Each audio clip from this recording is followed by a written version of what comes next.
Welcome to this explainer. Today, we're diving straight into one of the most wild paradoxes in music history. How exactly does the biggest rock band in the world just vanish into thin air? We're going to look at a story that's not just about musical genius, but about how incredibly fleeting fame can be, and the absolute corrosive power of internal drama. It's a fascinating, deeply cautionary tale about the totally unforgiving rock and roll machine. Think about this central paradox for a second.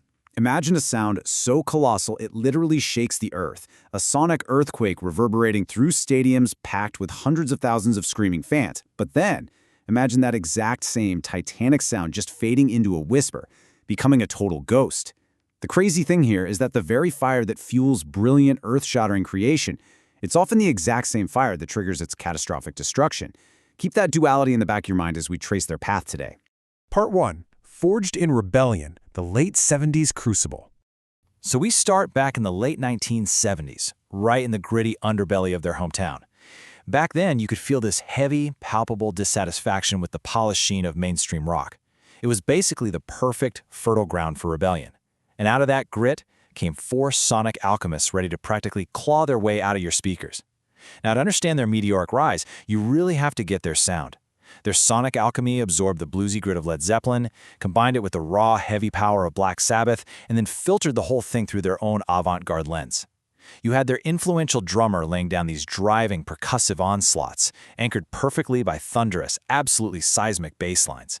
And lyrically, while their early independent EPs featured tracks exploring intense themes of alienation, these weren't just loud, angry songs. They were an intricately layered tapestry exploring societal decay. We're talking about music that demanded serious introspection, just, played at ear-splitting volumes.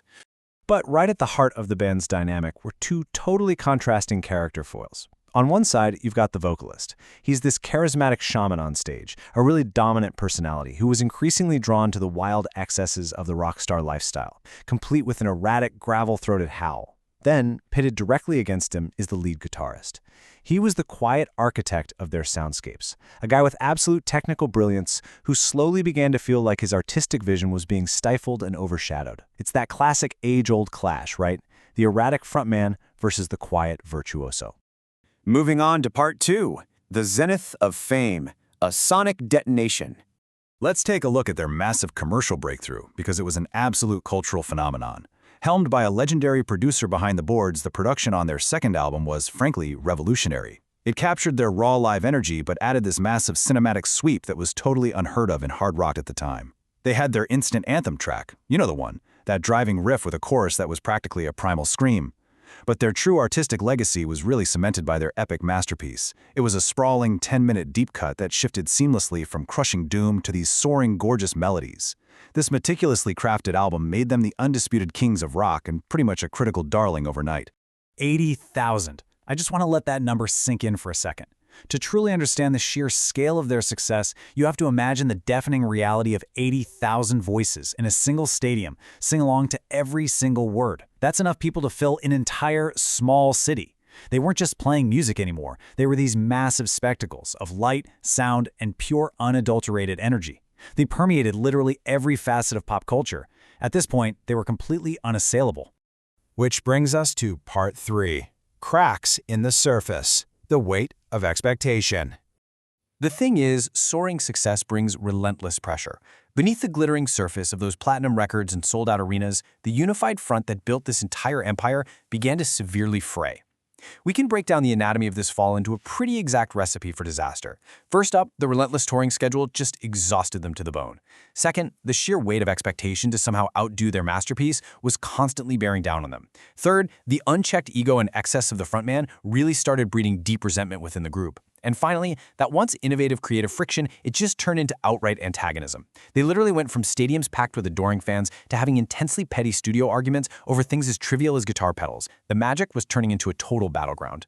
And that brings us to their fourth album, which became notoriously known as the album of internal strife. Now, sure, they were still managing to produce massive hits and brooding, atmospheric deep cuts, but critics definitely noticed a subtle, yet highly significant, downward shift in their trajectory. Reviews started pointing out that the album lacked cohesive vision and showed a band struggling to find its footing. It felt forced, like a desperate attempt to recapture lightning in a bottle that was rapidly and visibly dissipating into thin air. Part 4. The viral implosion meltdown at the festival. Look, this kind of internal animosity couldn't be contained forever. Tracing this tragic hero arc, we watch how a slow, agonizing erosion culminated in a single catastrophic live event.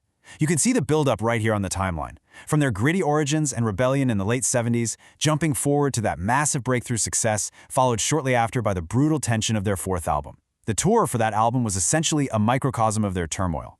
The vocalist was showing up late, intoxicated, interactions on stage were incredibly strained, and the press was just fueling these breakup rumors left and right. The foundation was crumbling, leading them straight into their final tour. And here is exactly where the wheels completely fell off. During a live broadcast at a major headline festival, a drunken frontman launched a shocking, entirely unprovoked tirade against the lead guitarist. What makes this so uniquely devastating is that it was broadcast live to millions of people.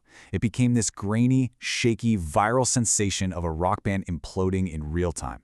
The visibly humiliated guitarist simply walked off stage mid-song. He just left, abandoning the frontman to stumble through the rest of the set entirely alone. It was a deeply humiliating, totally irreversible blow, and it destroyed their reputation in an absolute instant. Section 5. An enduring legacy, fading into obscurity. The fallout from that festival was absolute and decisive. The lead guitarist officially quit, citing irreconcilable differences. And then the bassist and drummer, totally unable to withstand the toxic atmosphere anymore, followed suit shortly after. And just like that, the Titan was effectively dead. Now, the frontman did attempt to continue using the band's moniker with a revolving door of session musicians, but let's be honest, the magic was entirely gone. They were producing nothing more than pale, indifferent imitations of their former glory. So, why does this story matter to us today? Well, it offers some really profound universal lessons on workplace dynamics and how we manage immense success. It shows us, plain as day, how unchecked ego destroys collaborative genius, how internal conflict can erode even the strongest foundations, and how fame doesn't change you. It merely amplifies your existing personal flaws. Yet, despite all of that chaos, the pure art they created still outlives the artist's drama. Which leaves us right here. As we reflect on the indelible mark they left on music history, those iconic riffs and intricate tapestries that are literally still inspiring musicians today, we are left with this huge, lingering question. Must the fire that fuels artistic creation always be the source of its destruction? It's a really powerful paradox to think about, the incredibly destructive yet undeniably enduring nature of true art. Thanks so much for joining me on this explainer. I really hope this sparks some fascinating thoughts for you about that delicate balance between brilliance, ego, and collaboration. Catch you next time.